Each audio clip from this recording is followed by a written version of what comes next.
오늘 오전에 하나님 말씀은 마태복음 13장입니다.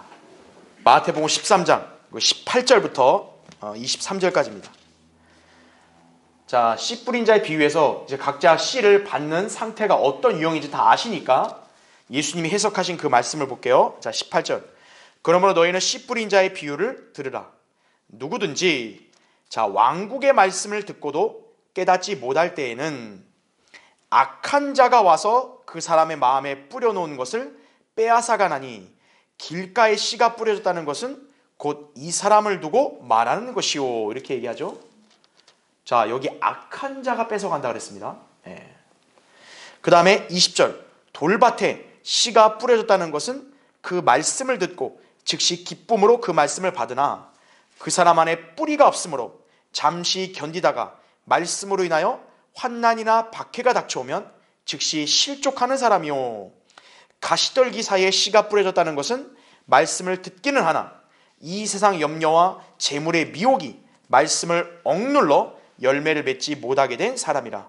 그러나 좋은 땅에 씨가 뿌려졌다는 것은 그 말씀을 듣고 깨달아 또한 열매 맺는 사람이니 어떤 사람은 100배로 어떤 사람은 60배로 또 어떤 사람은 30배로 열매를 맺느니라고 하시니라. 이렇게 말씀하고 있죠.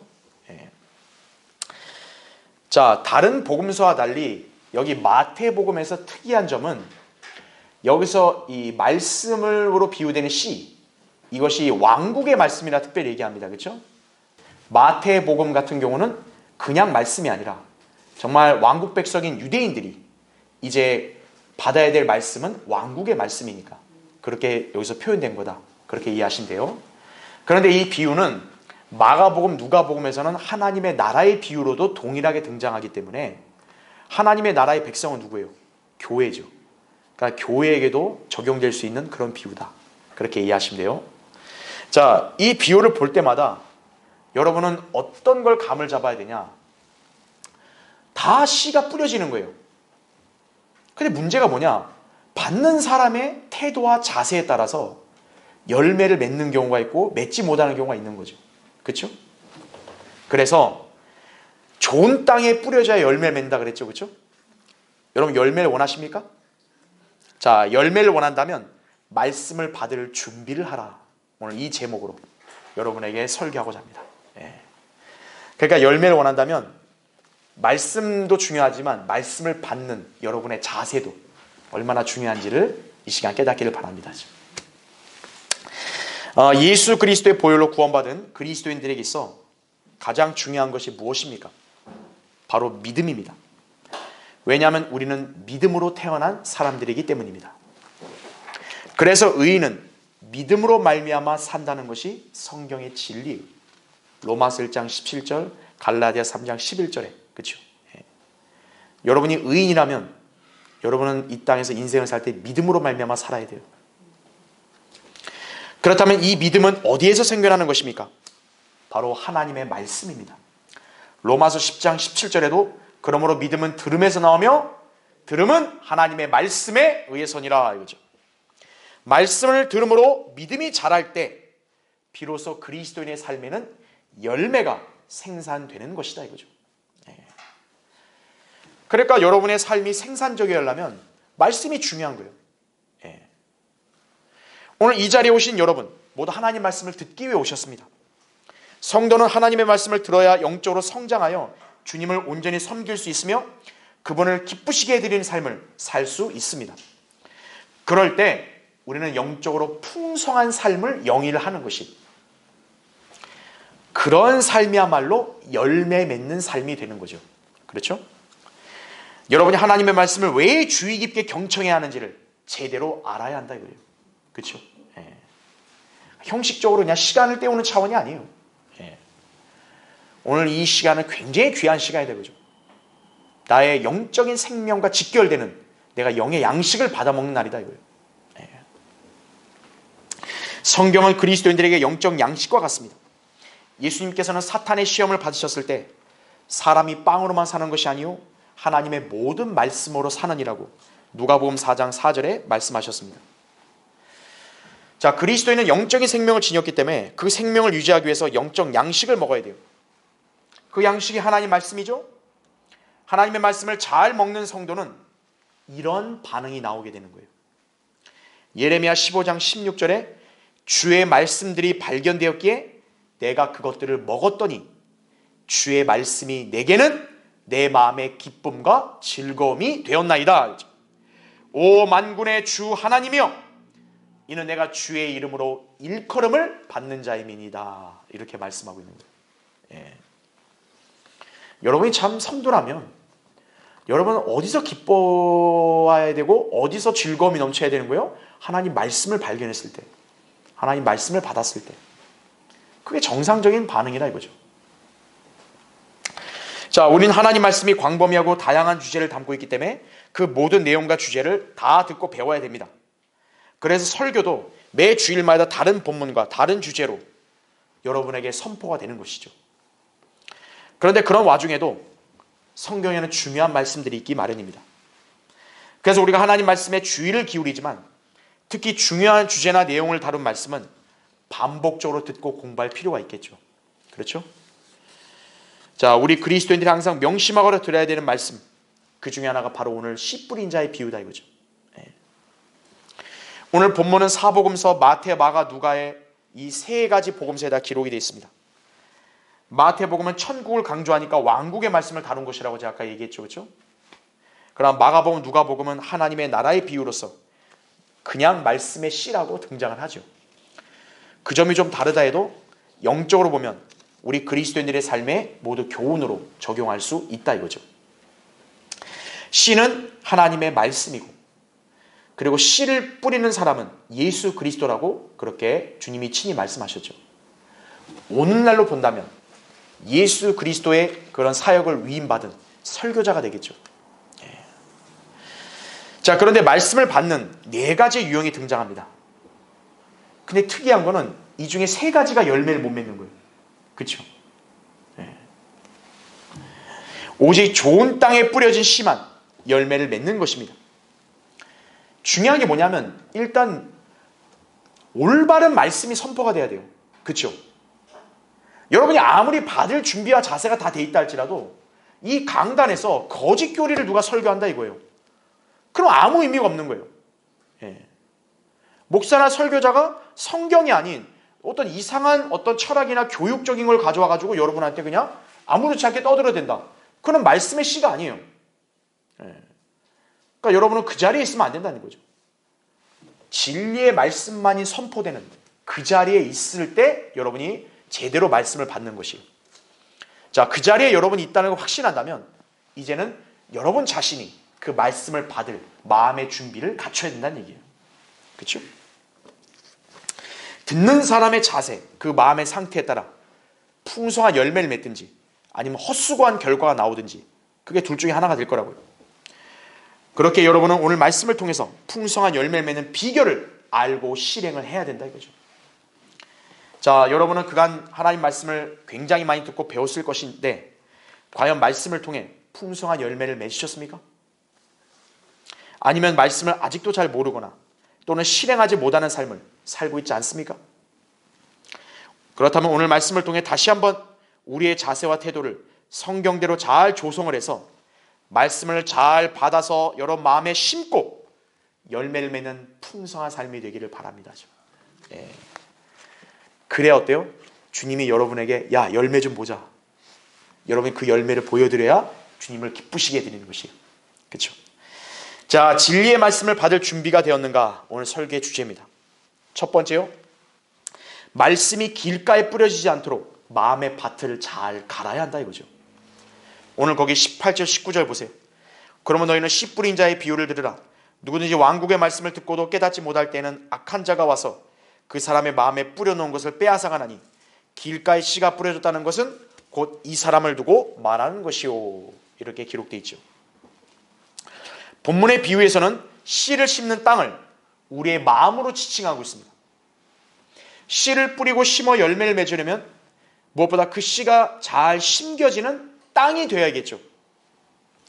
그러나 오늘 본문에서 씨를 뿌렸는데 첫 번째 유형은 뭐냐? 길가라 이거죠. 길가. 그러니까 그 사람 마음의 상태가 길바닥이에요. 길바닥. 그러니까 어때요?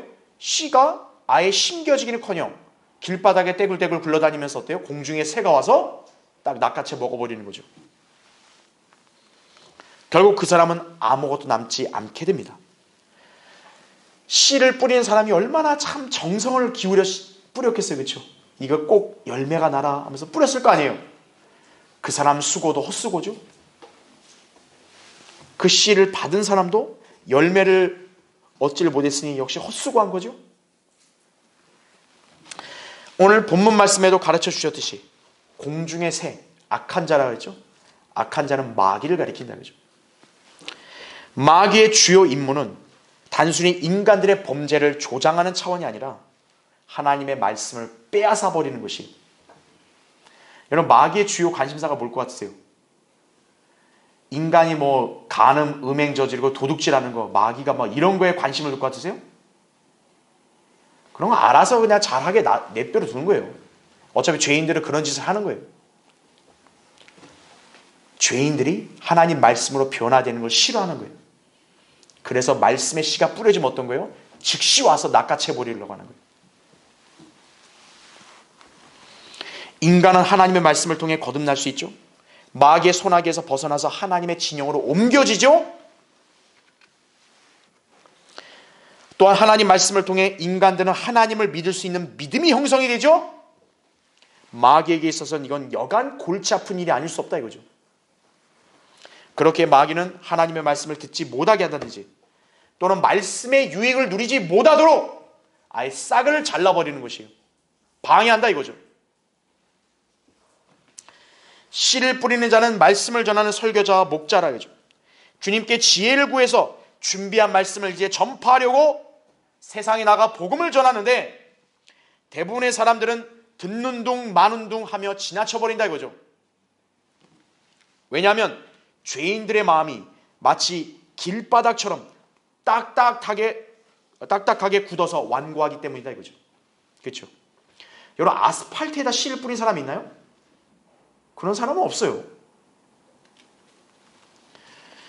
본인들의 양심에 따라서 잘 반응하면 말씀이 그 사람 안에서 살아 역사할 수 있는데 이 죄인들의 완악한 마음, 이 마음이 정말 길바닥같이 딱딱하니까 어때요? 말씀이 그냥 튕겨져 나가버리는 거예요. 그냥 씨가 대굴대굴 굴러가니까 마귀는 그 기회를 틈타서 말씀의 씨를 빼앗아 먹어버리는 거예요. 결국 죄인들은 복음의 말씀을 듣고 믿을 수 있는 기회마저도 다 날아가 버리는 거죠. 결국 그 말씀을 믿지 못해서 구원받지 못한 채로 남아있게 되는 것이에요. 성경은 인간의 마음에 대해서 만물보다 거짓되고 심히 악하다고 경고하십니다. 예레미야 17장 9절에 나오죠. 그래서 예수님께서도 인간의 배설물이 더러운 게 아니라 인간의 마음에서 우러나오는 것이 온갖 죄악들이고 또 그렇기 때문에 인간의 마음이 더럽다고 경고하신 거예요. 마가복음 7장 20절부터 23절. 자, 인간의 마음은 이처럼 하나님을 믿는 것에 있어서 무척 완고하다 이거죠. 그러니까 말씀이 그 안에 심겨질 수가 없는 거예요. 그래서 누가복음에서는 이 비유를 설명하면서 구원받지 못했다고 단정하고 있는 거라는 거죠. 누가복음 8장 12절에. 그러니까 길가와 같은 마음을 가진 사람은 사실 구원받지 못한 사람이다 이거죠. 우리 오늘날 세상 죄인들이 왜 이렇게 복음을 완강하게 거부하는지를 알 수 있습니다 이거죠. 그러니까 여러분이 이상하게 생각하면 안 돼요. 아니 이렇게 설교하고 하나님 말씀을 외친다면 들어야 정상 아닙니까? 안 듣고 다 가잖아요. 쉽게 설명해줘도 못 알아듣잖아요. 그럼 둘 중에 하나요. 전하는 사람이 잘못 전했든 그게 아니라면 뭐예요? 그 듣는 사람들의 마음이 길바닥이라는 거죠. 완고하다는 거죠. 그러니까 말씀이 선포돼도 어때요? 마귀가 딱 채가버린 거예요. 그러니까 이 사람이 다 들어도 뭔 말인지 모르는 거예요. 아, 잘 모르겠다고. 마귀가 말씀을 빼앗아가는 첫 번째 단계는요, 말씀을 아예 듣지 못하도록 수작을 부리는 거예요. 왜냐면 아까 뭐라 했습니까? 믿음은 맨 처음에 뭐에 나와요?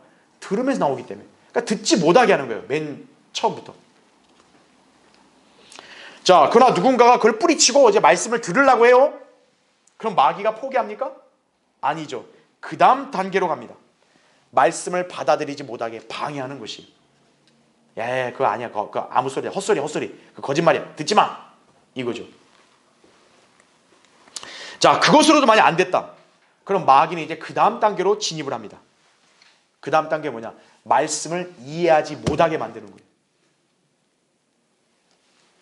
말씀을 듣고 받아들이려고 하니까 그걸 이제 깨달아야 되는데 그걸 못 깨닫게 하는 거예요. 그 다음 단계는 뭐냐? 이 사람이 이해하려고 하면 어떻게 돼요? 의심하게 만드는 거죠. 정말 그렇겠냐? 야, 설마 그렇겠냐? 이거죠. 자, 이 단계를 가까스로 통과한 사람 대단하죠? 예, 근데 마귀는 끈질깁니다. 그 다음 단계, 이제 그 말씀을 잊어버리게 만드는 거예요. 예, 그냥 까먹게 만드는 거죠. 자, 그것도 안 돼요. 아, 이 사람이 아주 대단해요. 말씀을 어떻게든 이해하고 받아들이고 그 다음에 기억하려고 해요. 그러면 이제 최종적인 단계로 들어갑니다. 마귀는 어떻게 하냐? 말씀에 순종하지 못하게 만드는 거예요. 야, 성경에 그렇게 돼 있고 그렇게 설교했어도 그것까지 하지 마. 거기까지는. 마귀는 그렇게 이제 방해한다는 얘기죠. 그렇죠? 이게 마귀가 사람들로 하여금 말씀의 역사가 일어나지 못하게 하는 역사예요. 이 단계를 아셔야 돼요. 그러니까 여러분은 이 단계를 다 뛰어넘어야 되는 거예요.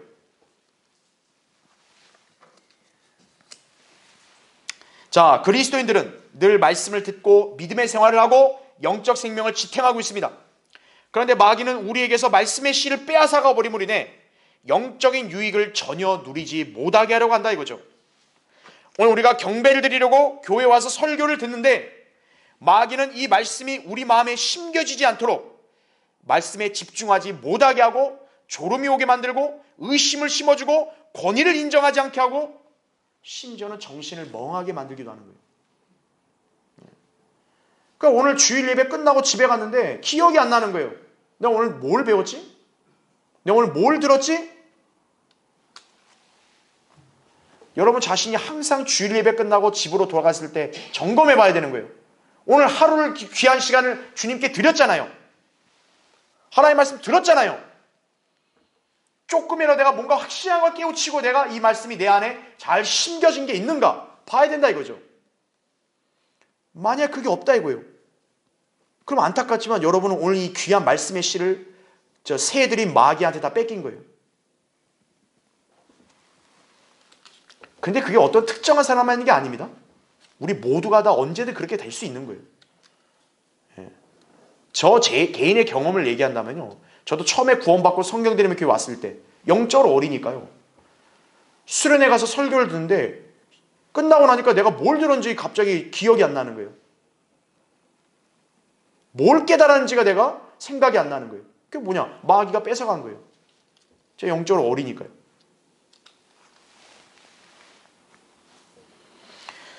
설교를 들었다 이거죠. 그냥 듣는 게 아니죠. 내가 뭔가 유익을 취해야죠. 그 설교를 통해서. 예. 이러한 삶이 자꾸 반복이 되면 열매가 없죠. 성장도 없죠. 영적으로 황폐하게 되죠. 주님을 온전히 믿고 따를 수 없게 되는 거예요. 예. 따라서 우리는 말씀의 유익을 취하지 못하게 하는 이 마귀의 수법을 잘 간파해서 늘 말씀에 집중하고 경청하며 마음에 새길 수 있도록 노력을 해야 된다 이거죠. 예. 기도할 때 제가 늘 뭐라 그럽니까? 우리 성도들의 마음의 밭을 잘 갈아달라 그러잖아요. 좋은 땅이 돼야 돼요, 여러분요. 근데 그것만 갖고 안 돼요. 말씀의 씨가 지금 강단에 뿌려지면 여러분 마음의 밭에 빨리 이게 심겨져야 되는 거예요. 현재 우리의 마음이 길가처럼 딱딱한 상태로 있다 이거예요. 그래서 말씀의 씨가 심겨지지 못하고 있는가 점검해야 됩니다. 오늘 본문의 30배, 60배, 100배의 열매를 맺는 땅은 좋은 땅이라 말씀하죠. 좋은 땅. 네.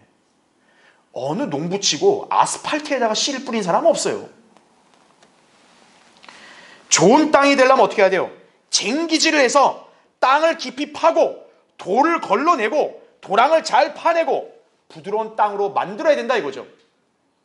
여러분의 마음의 밭에도 말씀의 씨가 심겨지는데 방해하는 돌들, 자갈들 그런 거 싹 다 제거해야 되는 거예요.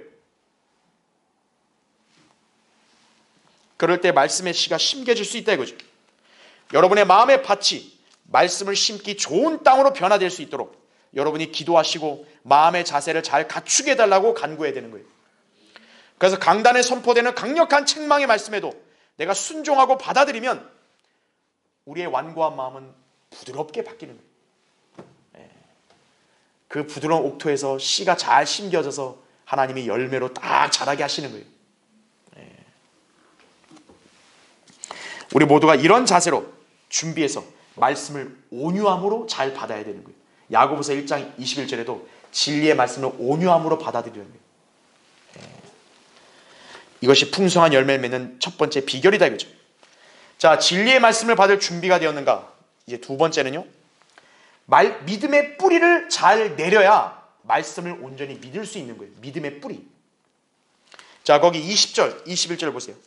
돌밭에 씨가 뿌려졌다는 것은 그 말씀을 듣고 즉시 기쁨으로 그 말씀을 받으나 그 사람 안에 뿌리가 없으므로 잠시 견디다가 말씀으로 인하여 환난이나 박해가 닥쳐오면 즉시 실족하는 사람이요. 이렇게 나오죠. 자, 뿌리는 모든 식물이 존재할 수 있는 근원입니다.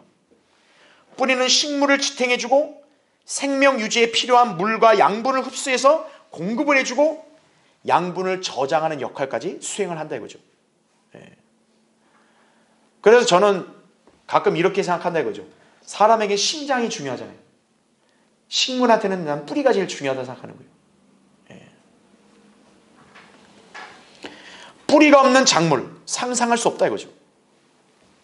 이처럼 말씀의 씨를 이제 마음의 밭에 뿌렸다고 한다면 뿌리를 내려서 견고하게 심겨져야 된다 이거죠. 말씀의 뿌리는 바로 믿음인 거예요. 믿음. 그렇죠. 우리 그리스도인들은 모두 믿음으로 난 사람들이다.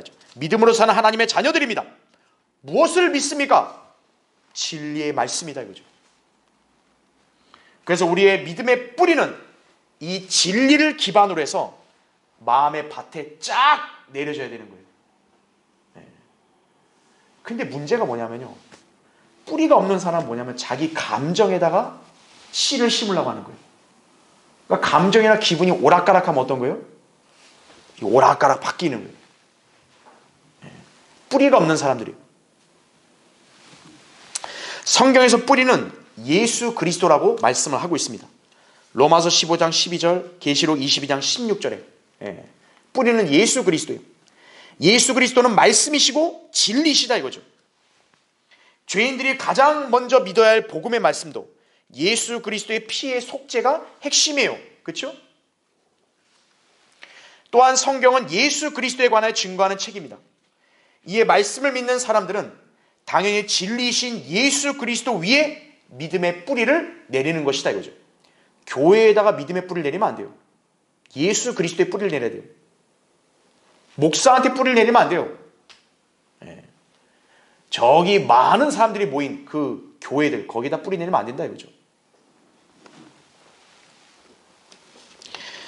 자, 믿음의 뿌리를 잘 내린 성도들은요, 말씀으로 인해 세상에 어떤 풍파가 이렇게 불어 닥쳐도, 또 내 삶에 어떤 역경이 몰아 닥쳐도, 또 박해가 와도 흔들리지가 않는 것이, 이 말씀에 대한 믿음은 굳건하다 이거죠. 반면에 예수 그리스도를 믿는다고 고백을 했지만 정작 마음의 밭에 뿌리를 내리지 않은 사람들은 마음에 깊이가 없기 때문에 뿌리를 내리지 않았고 열매를 맺을 때까지 굳게 지탱할 수 없습니다. 그래서 시험이 닥쳐오면 그것으로부터 지탱할 힘이 없는 거예요. 뿌리가 딱 이렇게 깊게 내려졌으면 어때요? 흔들리지 않는 거예요. 그러니까 바람에 불어 흔들려도 이게 뽑히진 않는데 뿌리가 없는 건 어떻게 되는 거예요? 그냥 막 날려가는 거예요. 그냥 이리저리 날려간다 이거죠. 처음에는 말씀을 듣고 기뻐해요. 와, 너무 좋다. 이건 정말 더 이상 다른 거 필요 없다. 막 이렇게 반응한 사람도 있었죠. 근데 정작 그 말씀으로 시험이 닥쳐오면 이제 어떻게 하냐? 이제 금세 실족하고 마는 거다 이거죠. 내가 생각한 건 이게 아니었는데 막 이러면서요. 그죠? 돌밭에 씨가 뿌려진 사람들, 오늘 예수님이 여기서 설명하신 두 번째 유형의 이 사람들은 머리로 알고 있고 입으로는 믿는다고 말하는데 실상 구원받지 않은 사람들입니다. 오늘날 많은 교인들이 자기들도 잘 믿는다고 하고 교회 열심히 다니고 있다고 자랑하는데 막상 우리가 복음을 전하면 듣는 체하거나 고개를 절레절레 흔들거나 아예 우리와 말도 섞지 않고 가려고 하는 자들이 대부분이에요. 복음 전파 현장에 오신 여러분들 아마 다 경험해 보셨을 거예요. 어쩔 때는 교회 다닌다는 사람들이 교회 다니지 않는다는 사람들보다 더 심한 사람들이 있는 거예요. 그들도 예수 그리스도를 믿는다고 하는데, 그렇죠? 왜 우리가 전한 복음에는 그렇게 발작을 하냐 이거예요. 그죠? 안 믿는 사람보다 더 심한 사람들 많아요.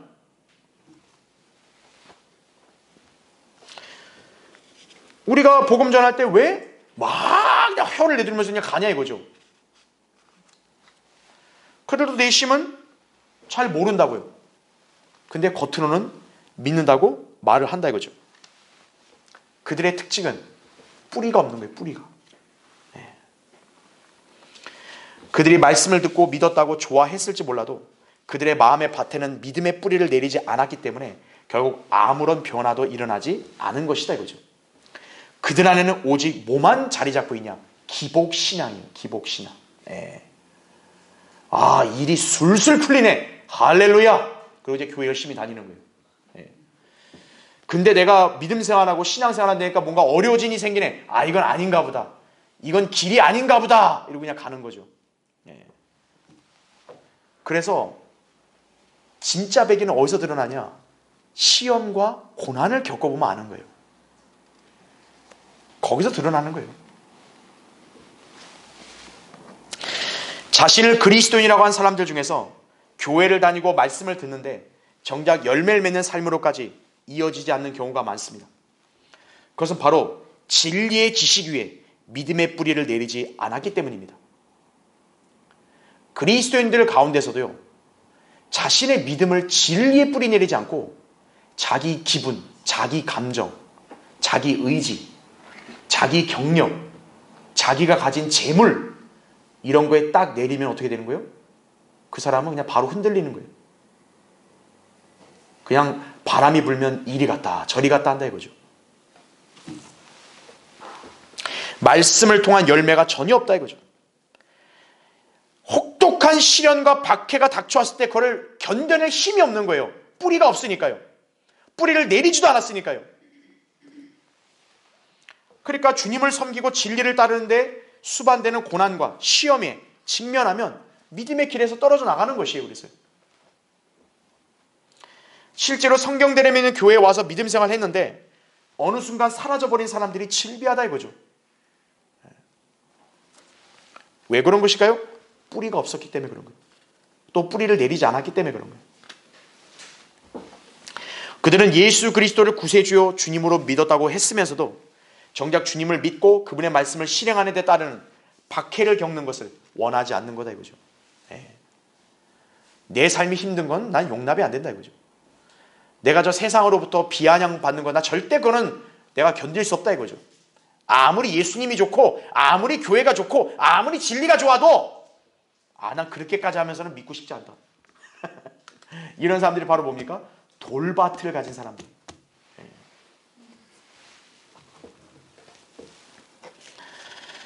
자, 주님께서 자신을 위해서 지신 십자가, 그 의미를 모르는 사람이 그리스도인일까요? 말씀의 소중함이나 가치를 모르는 사람이 과연 진정한 그리스도인이 할 수 있을까요?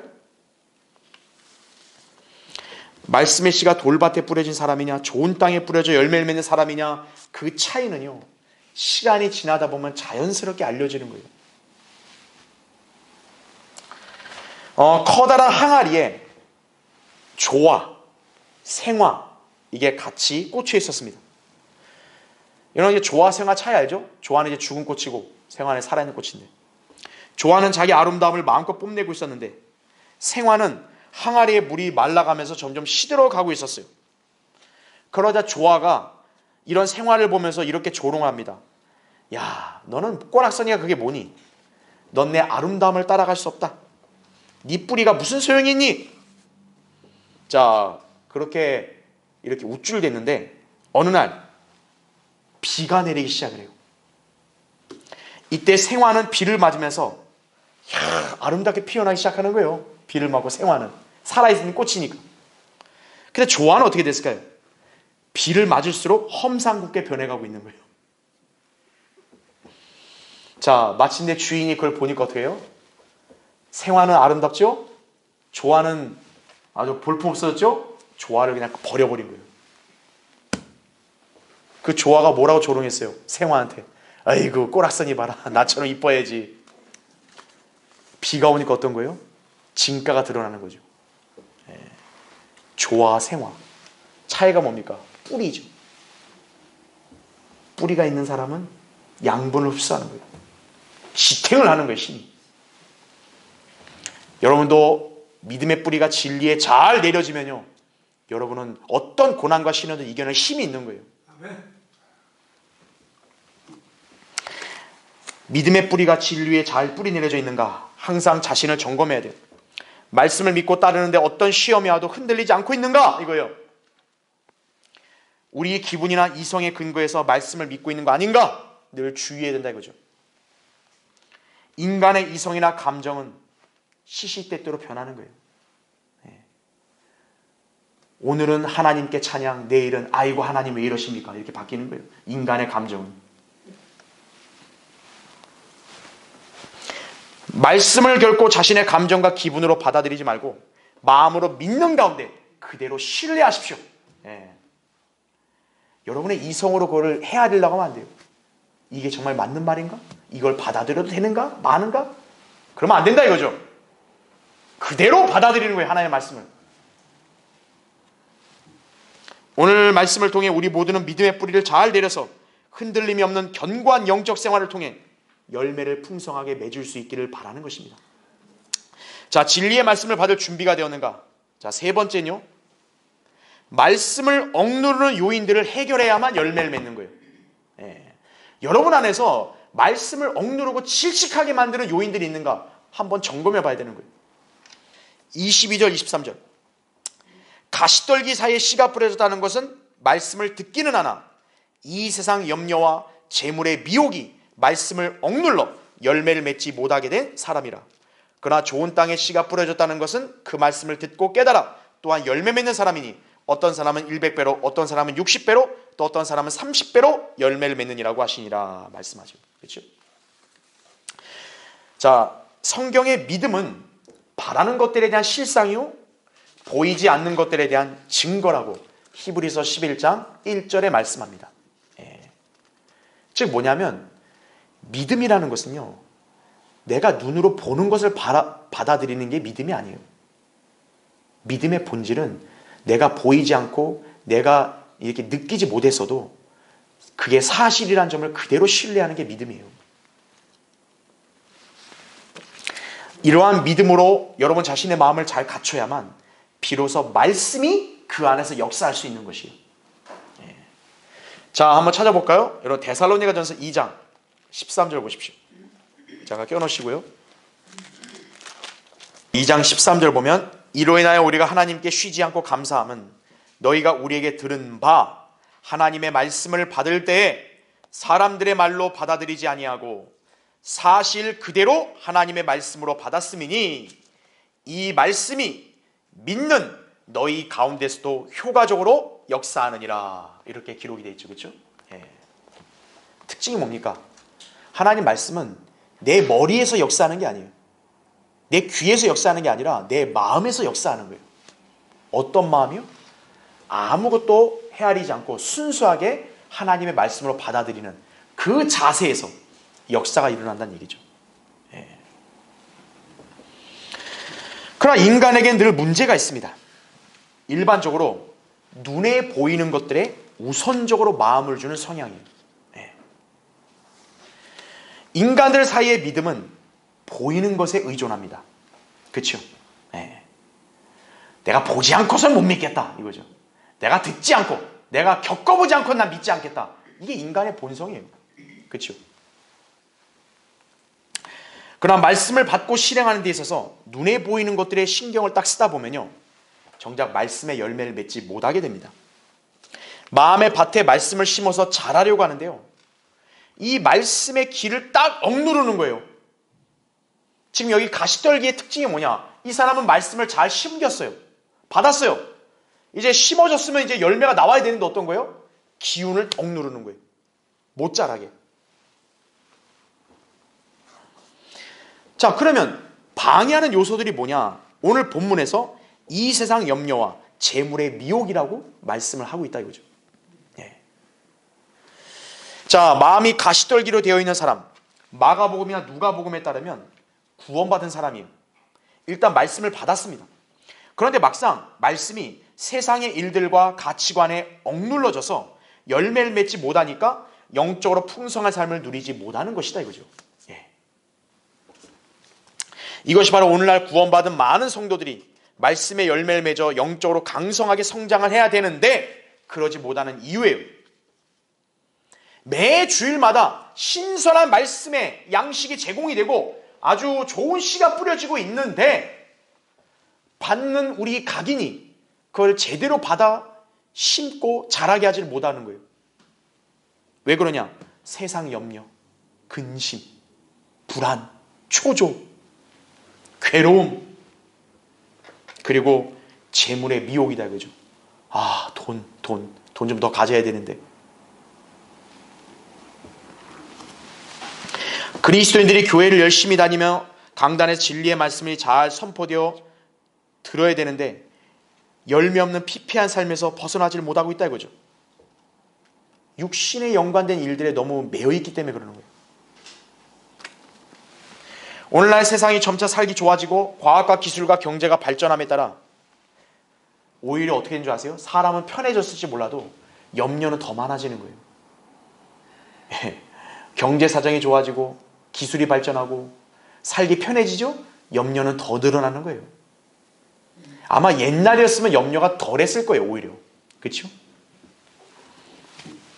사회가 발전할수록 어때요? 경쟁이 치열해지죠? 먹고 사는 게 더 힘들어지는 거예요. 네. 세상이 진화됐다. 진보가 되었다. 좋아하지 마라 이거죠. 그만큼 인간은 더 괴로워지는 거예요.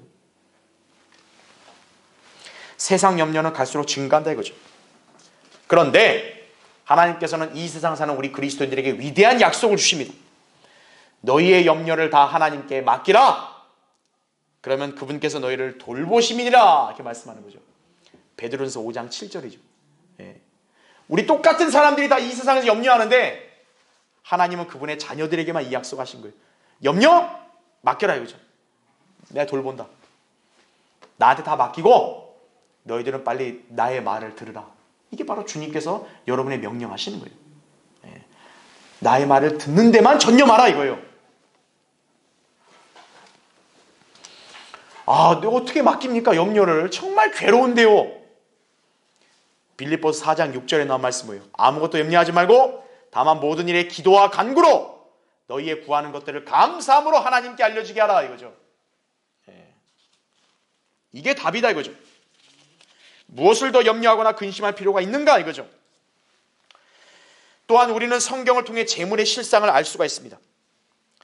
재물은 우리를 하나님으로부터 멀어지게 하는 존재예요. 수많은 사람들이 재물의 힘을 맹신하여 하나님보다 재물에 더 마음을 뺏기는 것이에요. 마태복음 6장 21절 24절에 왜 하나님이 자신을 재물과 비교를 하겠어요? 너희가 나와 재물을 동시에 섬길 수 없다. 왜 그럴까요? 인간은 실제로 재물을 섬기려는 성향이 강하기 때문에 그런 거예요.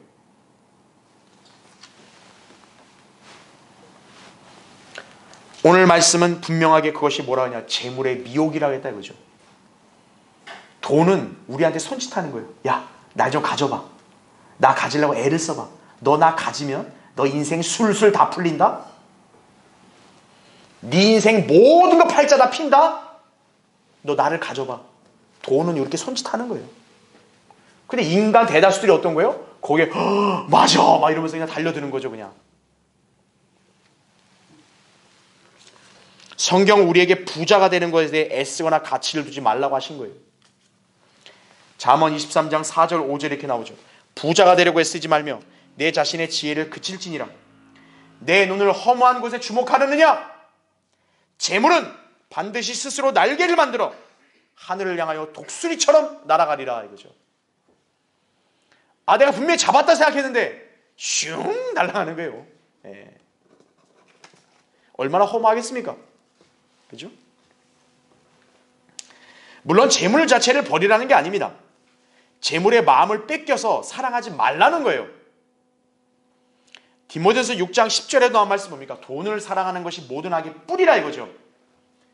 이것을 욕심내는 사람이 믿음에서 떠나 방황하여 많은 슬픔으로 자신을 찔렀다고 경고하고 있다 이거죠. 그리스도인들은 이러한 재물의 유혹을 물리쳐야 된다 이거죠.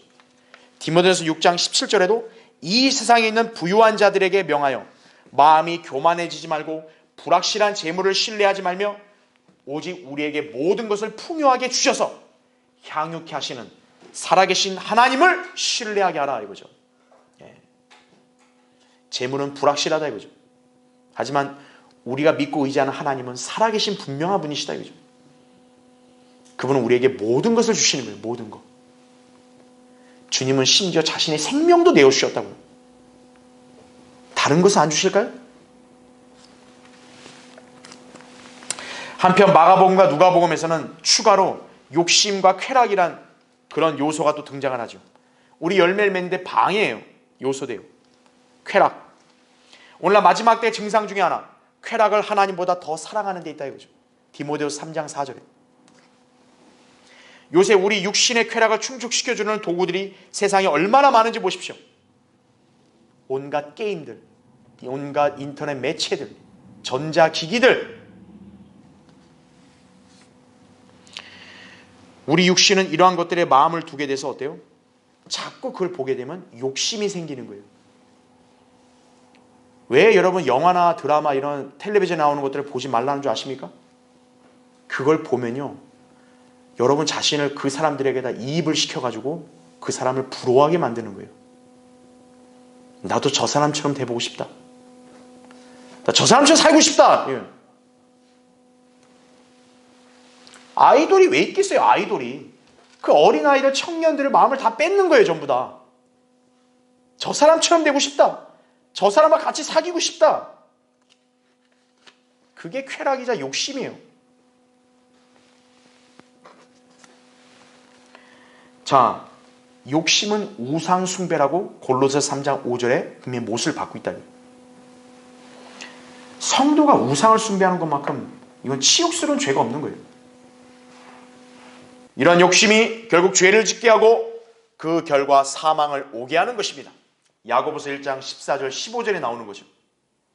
욕심 주의해야 합니다. 성도들은 말씀에 순종하여 이러한 욕심을 제거하고 오직 주님을 기쁘시게 하겠다는 그 마음의 자세를 잘 갖춰야 한다 이거죠. 그래야 여러분의 마음의 밭이 좋은 땅이 되는 것입니다. 열매를 맺지 못하게 하는 이러한 요소들 싹 다 해결하면 성도들은 좋은 땅에 말씀의 씨를 잘 심을 수 있게 됨으로써 그 말씀의 씨가 잘 자라 풍성한 열매로 이어지게 되는 것입니다. 우리가 말씀을 받고 심었을 때, 온전한 열매가 나오기 위해서 필요한 것 바로 인내라고 누가복음 8장 15절에 말씀하고 있죠. 우리 안에 불순물들이 말씀으로 찔림을 받아 다 드러나게 됐을 때 그것들을 제거하고 하나님 말씀 앞에 온전히 순종하는 것. 여러분, 이게 쉬운 일이겠습니까? 어렵죠. 이 땅을 옥토록 가는 일, 그거 보통 쉬운 일이 아니잖아요. 엄청 힘든 일이잖아요. 그렇죠? 우리의 마음의 밭도 그렇다 이거죠. 그러나 우리 모두는 말씀을 듣고 잘 깨닫고 그대로 순종해야 돼요. 그렇게 되면 여러분은 이제 열매를 맺을 수 있는 그런 여건을 갖추는 것이, 이를 위해서 기도하고 그리고 선포되는 말씀을 여러분이 그대로 믿고 받아들이시기 바랍니다. 그러면 주님께서 그 사람의 영적 삶에 풍성한 열매를 맺게 해 주실 것입니다. 자, 결론을 맺겠습니다. 한 번은 D.L. 무디, 생애 5만 번 기도응답 받은 훌륭한 분이시죠. 그분이 자신의 간증을 이렇게 고백을 했습니다. 내가 하나님께 믿음을 달라고 기도한 시간만 합쳐도 몇 달은 좋게 될 것이다. 내 생각으로 믿음이란 번갯불과 같이 어느 날 나를 확 달아오르게 하는 어떤 것인 줄 알았다 이거죠. 그러나 수없이 기도해도 믿음이 오지 않았다. 그런 어느 날 나는 로마서 10장을 읽다가 그러므로 믿음은 들음에서 나오고 들음은 하나님의 말씀의 의선이라는 구절을 보았던 것이다. 그 즉시 난 성경을 부둥켜 안고 믿음을 구했다. 그리고는 성경을 다시 펴서 하나님의 말씀을 읽기 시작했더니 믿음이 자라나기 시작했다. 정답이죠, 그렇죠? 그의 간증처럼 우리의 믿음, 하나님 말씀을 듣고 읽고 순종할 때 비로소 성장할 수 있는 것입니다. 자, 오늘 우리는 위에 세 가지의 말씀을 대하는 이 마음의 유형을 통해서 열매를 맺지 못하는 사람들이 어떤 유형의 사람들인지를 살펴봤습니다. 말씀의 열매를 맺으려면 우리의 마음의 밭을 잘 갈아엎어서 씨가 잘 심겨질 수 있도록 해야 합니다. 이것은 단순한 인간의 힘으로 할 수 있는 게 아닙니다. 오직 성령님의 능력으로 우리의 마음이 정직하고 선한 마음으로 변화될 수 있어야 하는 것이에요. 즉 성령님께서 때로는 강력한 말씀을 통해 책망을 하셔서 우리의 잘못된 마음을 갈아엎어 주시고 또 말씀에 순종하는 마음의 자세를 갖추게 하십니다. 이때 우리는 말씀을 듣고 그대로 믿으며 실행할 때 마침내 열매를 맺을 수 있는 것이, 이 핵심적인 진리를 우리가 잘 기억해야 합니다. 예수님 당시에 수많은 무리들 그분의 설교를 듣고 따라다니곤 했습니다. 그러나 그들 중에 대부분은 열매를 맺지 못하고 떨어져 나갔다 이거죠. 예수님 공생의 기간에 얼마나 많은 무리들이 그분을 따라갔어요. 그렇죠? 근데 결국 다 그들이 떠났죠? 그들이 바로 이 열매를 맺지 못하는 새 유형에 다 속하는 것이에요. 그러나 예수님을 신실하게 따랐던 제자들 모두 열매를 맺었습니다. 제자들은 기본적으로 30배 열매를 맺었죠. 자, 그 중에서 베드로, 야고보, 요한 이 세 사람은 소위 이너서클로 이렇게 불리죠. 이들은 60배 열매를 맺었습니다. 이 중에서도 사도 요한은 100배의 열매를 맺은 그런 제자였다 이거죠. 자, 성경에는 그런 사도 요한을 뭐라고 부릅니까? 주께서 사랑하시던 제자다 이거죠. 주님이 어떤 성도를 사랑하실까요? 100배의 열매를 맺는 성도예요. 예. 요한은 주님의 품에 기대어서 창조주 하나님의 심장박동 소리를 들었을 정도로 주님께 밀착했고 친밀한 교제를 가졌던 제자예요. 그렇게 살아야 100배의 열매를 맺는 거예요. 주님이 십자가에 못 박히실 때도 끝까지 함께했던 제자였다 이거죠. 예. 자, 여러분 진정으로 말씀을 통해 풍성한 열매 맺기 원하십니까? 자, 그렇다면 오늘부터 늘 말씀을 듣고 배울 때마다 좋은 땅처럼 마음의 밭을 잘 갈아달라고 기도하고 또 여러분이 잘 준비해서 하나님 말씀을 잘 받으시기 바랍니다. 그래서 마음으로부터 믿어 변화를 받고 오직 말씀에 집중하여 귀한 열매를 맺는 삶을 살아야 합니다. 이때 그 성도의 삶에서는 성령의 열매 그리고 구령의 열매 모두 풍성하게 나오게 되는 것이, 이것이 바로 주님께서 원하시는 성도의 영적인 삶이라는 점을 오늘 여러분 꼭 기억하시기 바랍니다. 자, 기도하겠습니다.